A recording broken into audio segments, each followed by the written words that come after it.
हरे कृष्णा। ओम नमः शिवाय। प्रिय भक्तों, स्वागत है आपका मेरे YouTube चैनल पूजा पाठ में। भक्तों, आज मैं आपको रविवार व्रत कथा सुनाने जा रही हूँ। एक राजा था, उसके पास सिपाही, घोड़े, दास दासियां, धन दौलत सब कुछ था, सिर्फ उन्हें संतान नहीं थी। इसी कारण राजा और रानी बहुत ही दुखी रहा करते थे। संतान प्राप्ति के लिए उन्होंने हर तरह का दान, धर्म, धार्मिक अनुष्ठान, जप, मंत्र, व्रत, पूजा पाठ सब कुछ किया, लेकिन इसका कोई लाभ नहीं हुआ। जब राजा रानी दोनों ही बुढ़ापे की ओर बढ़ने लगे तो क्या होता है कि दोनों गहन सोच में पड़ गए कि अब इतने बड़े राज्य का क्या होगा, कौन बनेगा इस राज्य का वारिस, कौन प्रजा की जिम्मेदारियों को उठाएगा। राजा रानी दिन रात इसी चिंता में घुलने लगे। उन्हें खाने पीने की कोई भी सुध नहीं रहती थी। एक दिन सुबह राजा के दरबार में एक साधु आता है तो दासी रानी को यह सब बताती है। तब रानी दासी से कहती है, हे दासी, यह मेरा अंतिम दान धर्म है, इसके बाद मैं अपने हाथों से कोई दान धर्म नहीं करूंगी। रानी चावल से भरा हुआ सोने का कटोरा हाथ में लिए बाहर आई और साधु की झोली में भिक्षा डालने आगे बढ़ती है तो उसके चेहरे पर छाई उदासी साधु की दृष्टि में आ जाती है। वह उससे पूछता है, हे रानी, क्या हुआ, आप इतना उदास क्यों हैं? तब रानी साधु को सारी बात बताती है और बिलख बिलख कर रोने लगती है। रानी को यूं रोता हुआ देखकर साधु कुछ गंभीर हो जाता है और कहता है, हे रानी, आप चिंता मत करिए, आपकी संतान की इच्छा अवश्य ही पूर्ण होगी। आपकी कोख से एक पुत्र जन्म लेगा, किंतु मात्र वह 16 साल तक ही आप लोगों को मिलेगा। इसके आगे वह इस मृत्यु लोक में नहीं रह पाएगा। इससे बढ़कर आपको कुछ देना मेरे लिए संभव नहीं है। अपनी बात पूरी करते हुए उसने अपनी झोली में हाथ डाला, थोड़ी सी भभूत निकालकर रानी को दी और कहा, आप और महाराज दोनों इसे बांटकर ग्रहण कर लेना, तुम्हें जल्द ही बहुत ही सुंदर पुत्र प्राप्त होगा। इतना कहकर साधु अपनी राह चला गया। उसी रात राजा अपना दरबार खत्म करके रानी के पास महल में आए तो रानी ने राजा को सारी सच्चाई बताई और साधु की दी हुई भभूत को दिखाया और बोली, साधु महाराज ने यह भभूत हम दोनों को ग्रहण करने के लिए कहा है। तो महाराज बोले कि हे महारानी, इतना दान धर्म किया, जब तप उपवास किया, लेकिन इसका कोई फल नहीं मिला, क्या अब इस भरोसे हमें संतान प्राप्त होगी? तो रानी बोली, जब इतना सब कुछ किया तो अब यह भी कर लेते हैं। हे महाराज, साधु के क्रोध को क्यों बुलावा दें? प्रिय भक्तों, राजा को अब किसी पर विश्वास नहीं रहा था, पर रानी को दुख ना पहुंचे इसलिए वह राजी हो गया। उसने साधु महाराज का नाम स्मरण करके वह भभूत बांटकर दोनों ने खा ली। इसके बाद दोनों निश्चिंत होकर सो जाते हैं। कुछ दिन गुजर जाते हैं और साधु द्वारा कहे अनुसार रानी गर्भवती हो जाती है। उस पर राजा रानी दोनों की खुशी का ठिकाना ना रहा। राजा रानी से बोला, हे महारानी, सचमुच साधु महाराज की कृपा हो गई। 9 महीने 9 दिन और 9 घंटे पूरे होने पर रानी ने एक अत्यंत ही सुंदर गोरे चिट्टे पुत्र को जन्म दिया। राजा ने बड़ी धूमधाम से पुत्र का नामकरण संस्कार किया। सारे राज्य में 8 दिन तक उत्सव मनाया गया। राजा को इस बात का पता था कि हमारा पुत्र सिर्फ 16 साल तक ही हमारे पास रहेगा। उसके बाद राजा और रानी बड़े ही प्रेम से बेटे की परवरिश करने लगे, उसकी हर ख्वाहिश पूरी करते कि थोड़े समय के लिए ही भगवान ने संतान की अपनी मुराद पूरी कर दी। राजपुत्र दिन प्रतिदिन बड़ा होता गया। जब वह 8 साल का हो गया तो राजा एक अच्छे गुरु की नियुक्ति करके अस्त्र शस्त्र की विद्या, घुड़सवारी इत्यादि सब शिक्षाओं से प्रदान कराते हैं। अब वह सभी विद्याओं में पारंगत हो चुका था और इस प्रकार वह 12 साल की उम्र का हो गया। तब एक अच्छी सी राजकन्या को खोजकर उसका विवाह कर दिया गया। इसी प्रकार राजा रानी और उसके पुत्र का जीवन सुखपूर्वक बीत रहा था। लेकिन जब राजपुत्र तो एक दिन उसने अपने पिता से कहा, पिताजी, मैं अपना राज्य घूमकर देखना चाहता हूँ। आज तक मैंने सिर्फ इस राजबाड़े के अतिरिक्त कुछ नहीं देखा। बेटे की बात सुनकर राजा चिंतित हो जाता है, क्योंकि पुत्र का 1.25 साल शुरू हुआ था। अब कोई अनहोनी होने का वक्त नजदीक आ गया था, लेकिन राजा यह सब बातें पुत्र को नहीं बता सकता था। वह क्या करे। करता चेहरे पर झूठी मुस्कान लेकर बेटे से कहता है, हे पुत्र, जरूर तुम्हें अपने राज्य के बारे में जानना चाहिए। मेरे बाद ही तो राजा बनोगे, अपना राजपाट संभालोगे, परंतु एक बात का ध्यान रखना कि तुम जहां भी जा रहे हो, क्या कर रहे हो, यह बात अपनी पत्नी को मत बताना। पुत्र कहता है, ठीक है पिताजी, आपने जो कहा मैं वैसा ही करूंगा। राजपुत्र दिन भर अपनी पत्नी के साथ मौज मस्ती करता, खुशी पूर्वक रहता और रात को ठीक 12 बजे बिस्तर से उठकर बाहर चला जाता और फिर सूर्योदय होने से पहले वापस अपने महल में आकर सो जाता। बहुत दिनों तक यह सब कुछ चलता रहा। अब राजपुत्र का 16वां साल खत्म होने में कुछ ही दिन बाकी रह गए थे। इतने में उसकी पत्नी यानी कि छोटी रानी रात में एक दिन जाग जाती है। वह देखती है कि बिस्तर पर राजकुमार नहीं है। वह महल में सब जगह देखती है तो राजपुत्र कहीं नजर नहीं आता। अब वह सोचती है कि वह क्या करेगी, किससे कहे। वह चुपचाप रहती है। फिर भोर होने पर वह देखती है कि उसका पति अपनी जगह सोया हुआ है। वह पति से कुछ नहीं पूछती, लेकिन दूसरी रात भी वैसा ही होता है। तीसरी रात, चौथी रात, 5वीं रात, ऐसे बहुत दिन तक चलता रहा। छोटी रानी बहुत ही चिंतित हो जाती है। पति रात को कहाँ जाता है, किससे मिलने जाता है, उसके मन में ढेर सारे सवाल उठ रहे थे, लेकिन उसे पूछने में भय लग रहा था कि शायद उसका पति क्रोधित ना हो जाए। सास ससुर से पूछने में भी वह बड़ा संकोच कर रही थी। उसकी कुल की मर्यादा बीच में आ रही थी। इस तरह छोटी रानी मन ही मन दुखी रहने लगी। इस हाल में उसने खाने पीने में भी दिलचस्पी नहीं रही। वह दुबली पतली होती जा रही थी। तो उसी राज्य में एक फूल बेचने वाली एक बूढ़ी महिला, एक मालिन थी। वह हमेशा छोटी रानी को फूल देने उसके महल में आती थी। एक दिन उस बुढ़िया का ध्यान छोटी रानी पर जाता है। वह उससे पूछती है, हे बेटी, तुम्हें किस बात का दुख है? तुम इस तरह सूख कर कांटा क्यों हो गई हो? उस पर रानी कहने लगी कि हे बूढ़ी अम्मा, मैं आपको क्या बताऊं। इस राज्य का राजपुत्र मेरा पति अर्थात इस राज्य का राजपुत्र हर रात बिस्तर पर से उठकर कहीं चला जाता है और सुबह भोर होते ही वापस आकर सो जाता है। वह कहाँ जाता है? अपनी प्रेमिका से मिलने जाता है। क्या करता है मुझे कुछ नहीं पता। यही सब सोच सोचकर मैं दुबली होती जा रही हूँ। मैंने खाना पीना ग्रहण नहीं कर पाती। प्रिय भक्तों, वह बुढ़िया उसे एक उपाय बताती है। कहती है, बेटी ऐसा करना कि आज रात तुम सोना मत। तुम्हारा पति जब उठकर कहीं जाए तो उसके पीछे जाकर देखना कि वह कहाँ जाता है, क्या करता है। उसके अच्छी तरह से पहरेदारी करना। छोटी रानी ने कहा, हे अम्मा, पर मुझे नींद आ गई। तो वह मालिन कहती है, देखो एक काम करना, अपने दाहिने हाथ की उंगली में एक छोटा सा घाव लगा देना, उस पर थोड़ी सी मिर्च छिड़क देना, तुम्हें जलन के मारे नींद नहीं आएगी। उस बुढ़िया के कहे अनुसार छोटी रानी ने अपनी अंगुली में एक जख्म लगा लिया और उसमें मिर्ची लगा दी। जलन के मारे कुछ देर तक तो उसे नींद नहीं आई। बाद में वह सो जाती है। दूसरे दिन सुबह बुढ़िया फूल लेकर उसके महल में पहुंची और पूछती है, क्या हुआ बेटी, क्या तुम देख पाई कि तुम्हारा पति कहाँ जाता है? छोटी रानी कहती है, नहीं अम्मा, पहले कुछ समय जलन के कारण मुझे नींद नहीं आई, पर कुछ देर पश्चात मैं सो गई। बुढ़िया कहती है, कोई बात नहीं, आज तुम उंगली पर पहले से ज्यादा बड़ा जख्म करना और ज्यादा मिर्ची लगाना। तो छोटी रानी ने वैसा ही किया, परंतु वह सिर्फ पति को बाहर निकलते हुए देख पाई। उसके पश्चात उसकी आंखें बंद हो गईं।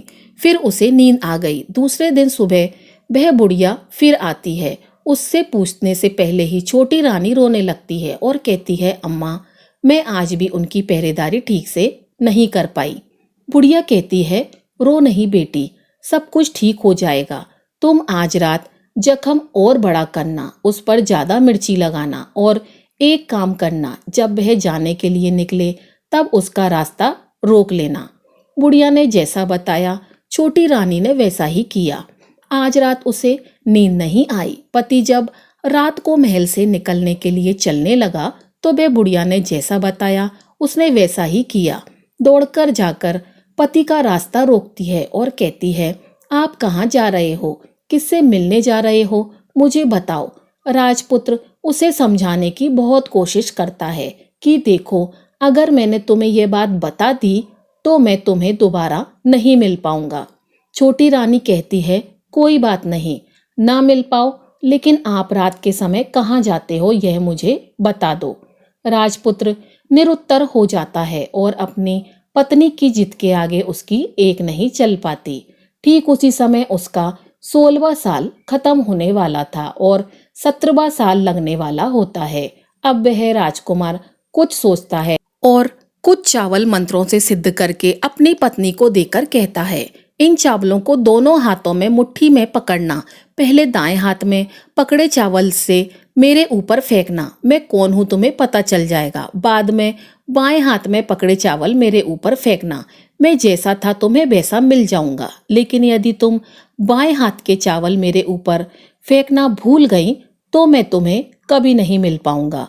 छोटी रानी ने कहा, नहीं भूलूंगी। छोटी रानी बड़े ही आत्मविश्वास के साथ यह कहकर दाएं हाथ में पकड़े चावल पति के ऊपर फेंक देती है तो राजपुत्र एकदम एक विशाल घोड़ा बन जाता है, एकदम सफेद लंबी गर्दन और बड़ा ही तेजस्वी।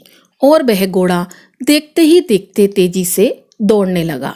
छोटी रानी उस घोड़े को देखकर एकदम से भौचक्की रह गई और पति ने बाएं हाथ के चावल जो दिए थे वह फेंकना भूल गई।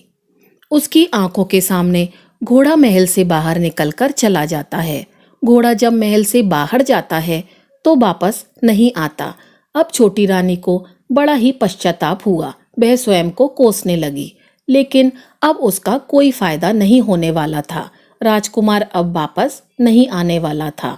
सुबह होते ही महाराज को यह सब बात पता चली। उन्हें बहुत दुख हुआ और वह बिस्तर पर पड़ गए तथा अपने बेटे की राह देखने लगे कि एक ना एक दिन उनका बेटा वापस आएगा। इस तरह 1 महीने, 2 महीने, 3 महीने करते करते 6 महीने पूरे हो जाते हैं। राजपुत्र का कोई पता नहीं चलता। राज के सेनापति राजपुत्र को ढूंढने के लिए राज्य के गांव-गांव सिपाही भेजते हैं, लेकिन उन्हें उनका कुछ पता नहीं चलता। इधर छोटी रानी अपनी हट के कारण पति गायब हो गया यह सोचकर स्वयं को मन ही मन कोसती रही और प्रण कर लेती है कि कुछ भी करके पति को ढूंढ कर लाएगी और उसे वापस घर लेकर आएगी। एक दिन सुबह उठकर सास ससुर के महल में जाती है और कहती है कि मैं अपने पति की खोज में जा रही हूँ। अब महाराज को क्या चाहिए था, कुछ भी करके उनका बेटा उन्हें वापस मिलना चाहिए था। वे बहू को जाने की अनुमति देकर कहने लगे, हे बेटी, तुम्हें जो चाहे वह करो, जहां जाना है वहां जाओ, लेकिन मेरे पुत्र को वापस लेकर आओ। अब छोटी रानी अपने शाही भेष बदलकर एक सेठानी बन जाती है।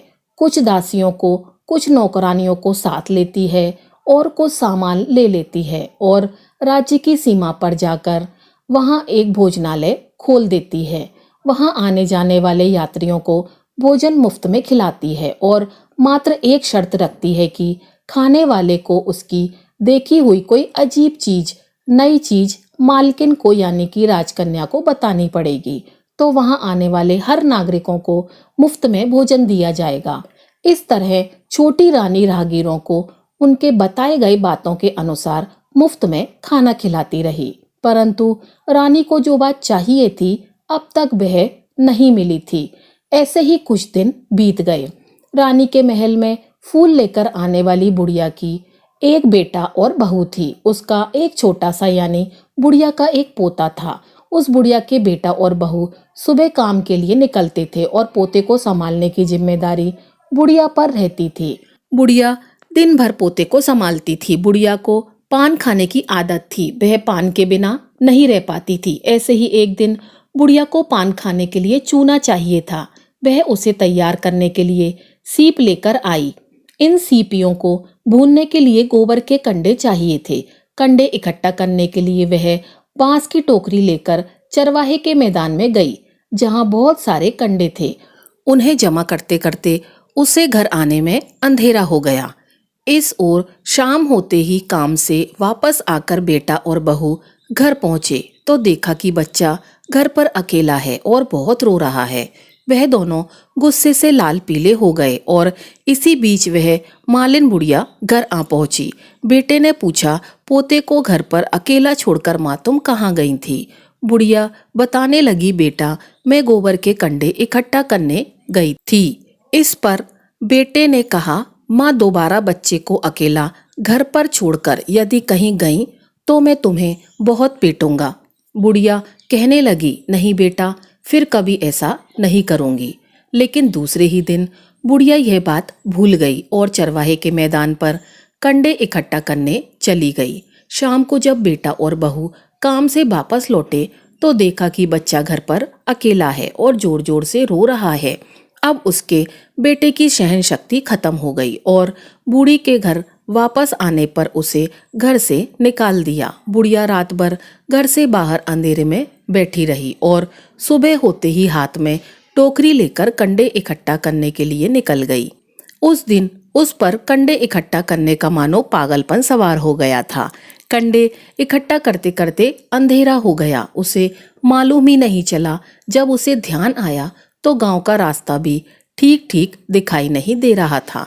वह अंधेरे में आंखें फाड़ फाड़ कर देखती और किसी तरह आगे निकलने लगी तो उसने देखा कि एक कपिला गाय छन छन की आवाज करते हुए गले में घंटी बजाते हुए उस मैदान पर आई। उसे देखकर बुढ़िया सोचने लगी कि इस गाय के पीछे पीछे जाऊंगी तो गांव तक पहुंच जाऊंगी। तब बुढ़िया उसके पीछे पीछे जाने लगी। वह गाय उस मैदान से लेकर एक एक करके 6 मैदान पार करती है और आखिर में वह 7वें मैदान तक पहुंचती है। तो वहां क्या होता है कि उस मैदान में एक बड़ा सा पत्थर था। गाय जाकर उस पत्थर को अपने सींग से मारती है। जब गाय ने सींग मारा तो वह पत्थर दूर हट गया और पाताल में नीचे जाने के लिए सीढ़ियां दिखाई देने लगी। तब वह गाय उन सीढ़ियों से नीचे जाने लगी। वह मालिन बुढ़िया यह सब देख रही थी और झट से गाय की पूंछ को पकड़ लिया। प्रिय भक्तों, वह गाय के साथ नीचे पाताल में पहुंच गई और तुरंत ही गाय की पूंछ छोड़ दी और इधर उधर देखने लगी। उसने देखा कि वहां बहुत सारे दीपक जल रहे हैं, तेज रोशनी है। जब उसकी नजर गाय के ऊपर पड़ती है तो वहां एक अद्भुत घटना घटती है। गाय के गले में अपने आप सांकल पड़ गई। छमछम करके कोई दुधारी गाय का दूध धोने लगा, लेकिन कोई भी वहां नजर नहीं आ रहा था। बुढ़िया बहुत ही घबरा गई कि कहाँ आकर फंस गई। वह सोचने लगी और वहां छिपने के लिए एक जगह ढूंढने लगी, लेकिन उसे कहीं जगह नहीं मिली। हर जगह उजाला ही उजाला था। तो वह एक कोने में खड़ी हो गई और जो कुछ सामने हो रहा था उसे चुपचाप देखने लगी। उसने देखा कि वहां एक उम्दा सफेद घोड़ा और 2 कुंड थे। उसमें से एक कुंड में एक घोड़े ने छलांग लगाई और ऊपर आ गया। उस घोड़े को अब राजपुत्र का रूप प्राप्त हो गया। उसने दूसरे कुंड में पानी में स्नान किया और वहां रखे नए कपड़े पहने और नजदीक की एक सुंदर पलंग पर आ गया।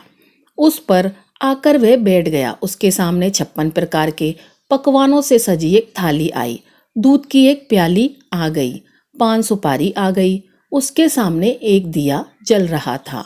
राजपुत्र ने खाना खाया, पानी पिया, पान सुपारी खाई और बिस्तर पर लेटने से पहले सूर्य भगवान का स्मरण करके सामने जलते हुए दिए से पूछा, हे दीपक, मेरे माता पिता क्या कर रहे हैं? दिया बताने लगा, बेटे के शोक में डूबे हैं। उसने कहा कि राज कौन संभाल रहा है? तो उसने बोला कि राज्य मंत्री संभाल रहा है। उसने पूछा कि मेरी पत्नी क्या करती है? तो दिया बोला कि उसने चौराहे पर भोजनालय शुरू किया है और आते जाते लोगों से नई खबर के बारे में पूछती है।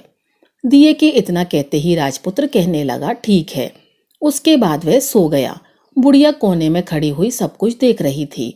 ऐसी अद्भुत घटना उसने जीवन में पहली बार देखी थी। उसे अंदर ही अंदर बहुत ही कुलकुलाहट होने लगी। वह अपनी भूख प्यास भूल गई कि आगे क्या होगा। इस उत्सुकता से वह देखने लगती है, लेकिन उसके बाद कुछ घटनाएं नहीं घटती। रात गुजर गई और सुबह हो गई। पलंग पर सोया हुआ राजपुत्र उठा और फिर से पहले वाले कुंड में छलांग लगाई। तो अब वह फिर से घोड़ा बनकर कुंड से बाहर आ गया। तेजी से उस पाताल नगरी से बाहर निकल गया, लेकिन कहाँ गया बुढ़िया को कुछ नहीं पता चला। इसके बाद पिछली रात की तरह कोई उस गाय को छमछम करके दूध दोहने लगा। जैसे ही दूध दोहना खत्म हुआ, उसके गले की सांकल अपने आप खुल गई और वह गाय तेजी से ऊपर जाने लगी, सीढ़ी की ओर भागने लगी। गाय को दौड़ता देखकर बुढ़िया सोचने लगी कि अब गाय के साथ यहाँ से ऊपर जाना ही समझदारी होगी, नहीं तो कोई मुसीबत आकर उसके ऊपर आ पड़ेगी। झट से उसने गाय की पूंछ पकड़ ली, के साथ ऊपर आ गई। गाय जब मैदान में पहुंची तो उस सुरंग का रास्ता अपने आप बंद हो गया और उसके मुंह पर एक बड़ा सा पत्थर पहले की तरह खड़ा हो गया। ऊपर आकर वह जंगल की ओर निकल गई। इधर वह बुढ़िया एकदम सी बावली हो गई। उसने पाताल नगरी में जो कुछ देखा था वह जल्दी जल्दी किसी को बताने के लिए बड़ी ही उतावली थी। तो उसे एकदम याद आया कि नगर की सीमा पर कोई औरत भोजनालय चला रही है और नई बात बताने वालों को अच्छा अच्छा खाना पीना देती है। वह सोचने लगी क्यों ना मैं इस बात को उस औरत को बताऊं। यदि उसे यह बात पसंद आ गई तो बाकी जीवन खाने पीने की झंझट से मुक्ति मिल जाएगी। बुढ़िया ने मन में तय किया और तुरंत भोजनालय के द्वार पर पहुंच गई, जहां द्वार पर टंगी नगाड़े के सामने खड़ी हो गई और जोर जोर से नगाड़ा बजाना शुरू कर दिया। नगाड़े का इस तरह शोर सुनकर मालकिन यानी छोटी रानी मन में प्रसन्न हो गई कि शायद कोई नई बात लेकर यहाँ आया है। रानी छोटी रानी सिपाहियों को आदेश देती है कि जाइए और कौन आया है उसकी अच्छे से खातिरदारी कीजिए। छोटी रानी का आदेश पाते ही सिपाही दौड़े हुए गए तो वहां एक बुढ़िया नगाड़ा बजा रही थी। उन्होंने पूछा, बुढ़िया माई क्या हुआ, नगाड़ा क्यों बजा रही हो? बुढ़िया बोली, कुछ नहीं बेटा, यहाँ खाना मिलता है ना, इसलिए आई हूँ। तो सिपाहियों ने कहा, माई खाना चाहिए, खाना तो मिलेगा लेकिन तुम्हें कोई नई बात बतानी पड़ेगी। बुढ़िया ने कहा, हाँ बताऊंगी। एक बात मालूम है मुझे। इस पर सिपाही उसे अंदर लेकर आए और मालकिन के आदेश के अनुसार बहुत सेवा सत्कार किया गया। बड़ी से बड़ी सुंदर थाली में सुंदर सुंदर पकवान व्यंजन परोसे गए। बुढ़िया बहुत दिनों से भूखी थी, वह खाने पर टूट पड़ी। खाना खाने के बाद सिपाही ने उसे नई साड़ी पहनने को दी। उसके बाद उसे लेकर रानी के पास आए। बुढ़िया और छोटी रानी ने तुरंत एक दूसरे को पहचान लिया। तब छोटी रानी ने बुढ़िया से कहा, अम्मा अब बताओ तुमने क्या नई बात देखी? बुढ़िया ने कहा, नई बात मैंने कोई नई बात नहीं देखी। मेरे पास तो तुम्हें देने के लिए खाने के पैसे नहीं थे, इसलिए मैंने झूठ कहा और नगाड़ा बजाया। रानी ने कहा, अम्मा घबराना नहीं, मैं किसी को तुम्हारा नाम नहीं बताऊंगी। फिर भी बुढ़िया ने कहा, मेरे पास कोई नई बात नहीं है। इस पर रानी ने उससे कहा, देखो अम्मा, तुमने मुझे वह नई बात बताई तो जिंदगी भर तुम्हारी देखभाल मैं करूंगी, तुम्हें राजमाता की तरह रखूंगी।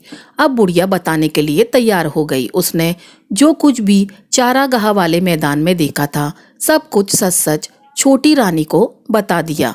बुढ़िया की बातें सुनकर छोटी रानी को यकीन हो गया कि वह राजपुत्र उसी का पति है। वह तुरंत बुढ़िया से कहने लगी, हे अम्मा मुझे उस जगह पर ले चलो।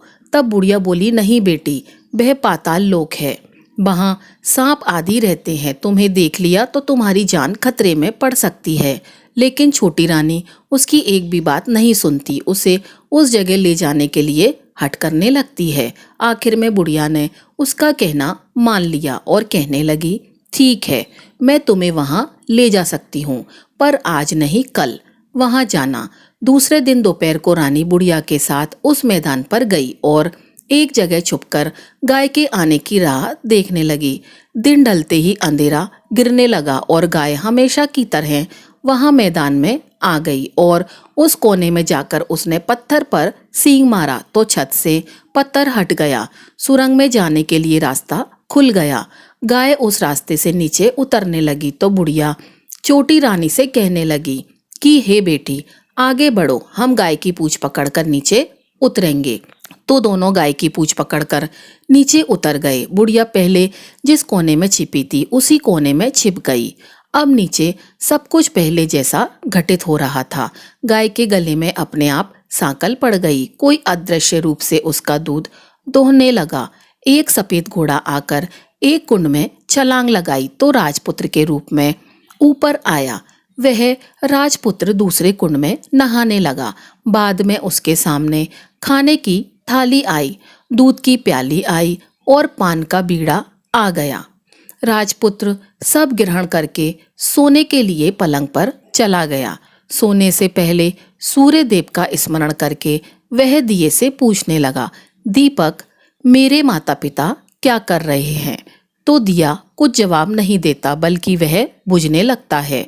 तब राजपुत्र को कुछ घटित हुआ है इसका संदेह होने लगता है।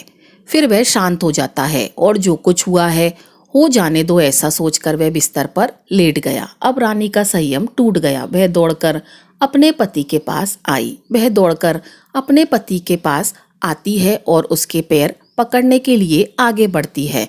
तब राजपुत्र तुरंत ही पत्नी को पहचान गया और झट से पीछे हट गया। चिल्लाने लगा कि नहीं नहीं, मुझे मत छूना, सर्वनाश हो जाएगा।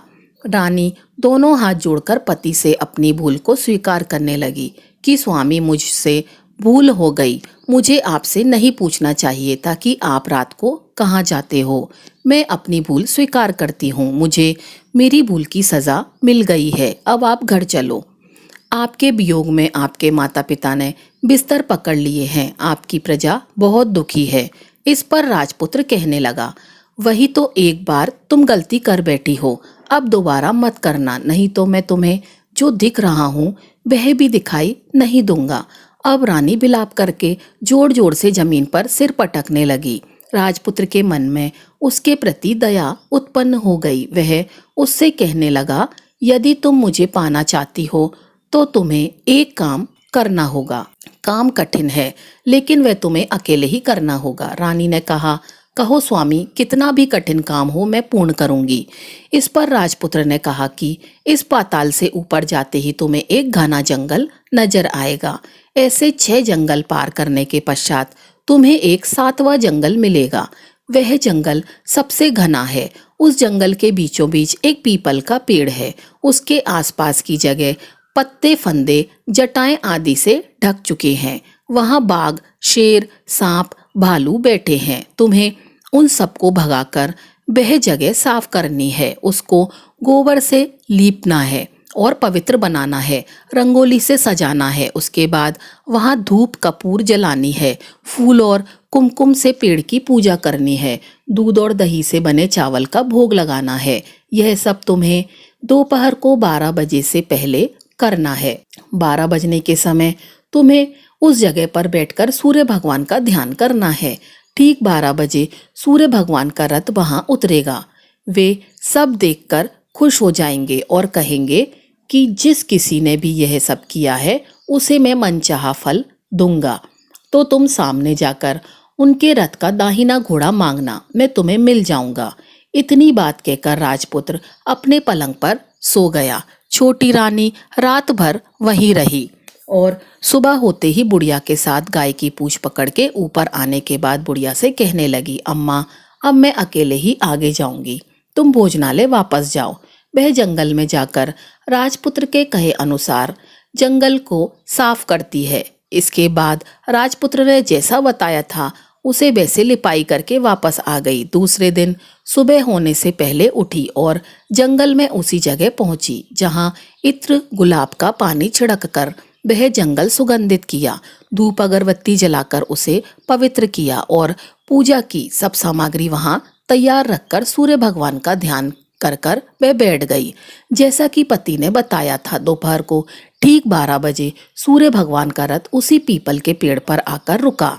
सूर्य भगवान ने जब रथ के नीचे देखा तो सुगंधित वातावरण देखकर वे बहुत ही प्रसन्न हो गए। फिर वे बोले कि जिस किसी ने यह काम किया मैं उसे मनचाहा वरदान दूंगा। यह सुनकर वह दौड़कर उनके सामने आ गई। उनको साष्टांग नमस्कार करके बोली, भगवान, वह मैं ही हूँ, मैंने इस जगह को साफ किया है। तब सूर्य भगवान ने कहा, अच्छा, तो तुम्हें जो चाहिए वह मांगो। उसने कहा, भगवान मुझे आपके रथ का दाहिना घोड़ा चाहिए। सूर्य भगवान बोले, नहीं नहीं, मैं तुम्हें और कुछ भी दे सकता हूँ, लेकिन यह घोड़ा नहीं दे सकता। मेरे रथ के 12 घोड़े हैं, तुम चाहो तो कोई और घोड़ा मांग लो, लेकिन यह दाहिना घोड़ा नहीं, वह मैं तुम्हें नहीं दे सकता। छोटी रानी ने एक नहीं सुनी। वह सूर्यदेव से एक ही बात की रट लगाती रही कि उसे दाहिना घोड़ा दे दीजिए, नहीं तो मैं आपके पैरों में गिरकर अपनी जान दे दूंगी। अब सूर्य धर्म संकट में पड़ गए। उन्होंने वचन दे दिया था, अब अपने वचन से पलट भी नहीं सकते थे। तब सूर्य भगवान ने बोला, मैंने तुम्हें घोड़ा दे दिया, लेकिन घोड़ा तो दे दिया, पर तुम्हें वहां नहीं मिलेगा। तुम्हें उसे पाताल लोक में जाकर लाना होगा। रानी बोली, पाताल लोक में ही क्यों भगवान, मैं उन्हें पाने के लिए कहीं भी जा सकती हूँ। रानी को वचन देकर भगवान सूर्यदेव अंतर्ध्यान हो गए और अपने मार्ग पर चले गए। इधर रानी जंगल से अपने भोजनालय में गई, फिर बुढ़िया को साथ लेकर उस मैदान में गई और जल्दी ही शाम हो गई। शाम होते ही वहां एक गाय आई। उसने सींग मारकर सुरंग का पत्थर हटाया, नीचे उतरने लगी। रानी और बुढ़िया जल्दी जल्दी उसकी पूंछ पकड़कर नीचे उतर गईं। पाताल में सब घटनाएं पहले की तरह ही घटने लगी। घोड़े का एक कुंड में नहाकर राजपुत्र बन जाना, नहा धोकर पलंग पर जाकर बैठना, उसे खाने की थाली, दूध प्याली, पान का बीड़ा आना। लेकिन आज एक नई बात घटी। आज दो दो थाली, दो दो दूध की प्याली और दो दो पान के बीड़े उनके सामने आए। वह कुछ नहीं बोला, अपने हिस्से की थाली खाकर, दूध पीकर, पान का बीड़ा चबाकर वह सोने चला गया और हमेशा की तरह दिए से पूछने लगा, हे प्यारे दिए, दीपक कर मेरे माता पिता क्या कर रहे हैं? दिए ने बताया कि हे राजपुत्र, वे दोनों तुम्हारे शोक में मरने की स्थिति में पहुंच गए हैं। ऐसा सुनकर उसकी आंखों से झरझर आंसू टपकने लगे। फिर वह पूछने लगा, हे दीपक, मेरा राज्य कैसा चल रहा है? दिए ने कहा, राजपुत्र, तुम्हारा राज्य प्रधानमंत्री चला रहा है और वह सब कुछ हड़प चुका है। वह प्रजा पर बहुत ही अत्याचार कर रहा है। यह सुनकर राजपुत्र को बड़ा ही क्रोध आया। वह क्रोध से तमतमा गया, अपनी मुट्ठी भींचने लगा। अब उसने दिए से पूछा, दीपंकर, मेरी पत्नी क्या कर रही है? अब दिया कुछ नहीं बोला और चुप रह गया। तब फिर छोटी रानी का संयम जवाब दे गया। दौड़कर पति के गले लग गई और फिर अपने पति राजपुत्र से फूट फूट कर रोने लगी और कहने लगी, हे स्वामी, अब आप हमें वचन दीजिए कि आप फिर से घोड़ा तो नहीं बनेंगे। तो राजपुत्र ने वचन दिया, प्रिय, मैं दोबारा घोड़ा नहीं बनूंगा।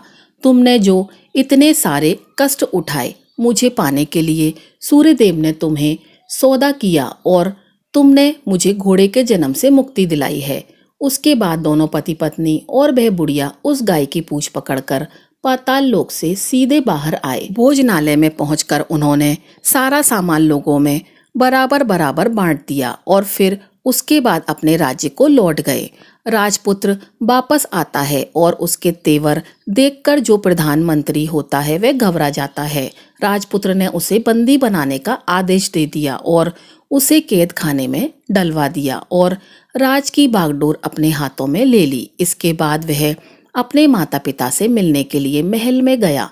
तब राजपुत्र वहां पहुंचकर क्या देखता है कि उसके माता पिता उसके शोक में अस्थि पंजर बन गए हैं। पुत्र को वापस आया देखकर मरणासन राजा रानी की आंखों से टप टप आंसू की धाराएं बहने लगती हैं। उन दोनों ने पुत्र को गले लगा लिया, उसे बड़ा ही प्रेम किया। इतना होने के बाद उनकी सेहत में एकदम सुधार आने लगा। अब वे बिस्तर से उठकर बैठ गए, पुत्र को आशीर्वाद देने लगे। राजपुत्र के आने की खबर तुरंत राज्य में फैल गई। प्रजा खुशी के मारे फूली नहीं समाई। प्रजाजन महल के सामने इकट्ठे हो गए। राजपुत्र ने भी उन्हें दर्शन दिए और आज से उन्हें कोई दुख ना पहुंचेगा, ऐसा उन्हें वचन दिया। अब राजा ने अपने पुत्र का राज अभिषेक करके उसे सिंहासन पर बैठाया, प्रिय भक्तों, और अपनी बहू को महारानी का दर्जा दिया और स्वयं अपनी पत्नी के साथ ईश्वर स्मरण करते हुए खुशी से दिन व्यतीत करने लगे। महाराजा बना राजपुत्र अच्छी तरह से राज चलाने लगा, अपनी पत्नी के साथ सुख शांति से जीवन व्यतीत करने लगा। उस बुढ़िया को रानी ने अपने ही पास रखा और उसकी अच्छी तरह से देखभाल करने लगी। बुढ़िया के बुढ़ापे के दिन खुशी से गुजरने लगे। सारी प्रजाजन प्रेम से रहने लगी। तब राजपुत्र ने एक और घोषणा की कि हे प्रिय प्रजाजनों, तुम आज के बाद सूर्य नारायण भगवान का व्रत करो। प्रत्येक रविवार को उन्हें प्रेम पूर्वक अर्घ दो, घर की लिपाई पुताई करो तथा अपने घर में सुख समृद्धि की कामना करो। इससे तुम्हारे घर में धन तो आएगा ही, साथ में तुम सब रोग से मुक्त रहोगे। सूर्य भगवान की यह रविवार व्रत कथा संपूर्ण हुई। तो बोलिए सूर्य नारायण भगवान की जय हो। आज की इस कथा कहानी को कहते सुनते हुंकारा भरते सभी भक्तों को भगवान सूर्यदेव का आशीर्वाद तथा सुख समृद्धि शांति और आरोग्य का आशीर्वाद प्राप्त हो। ओम सूर्यदेव नमः।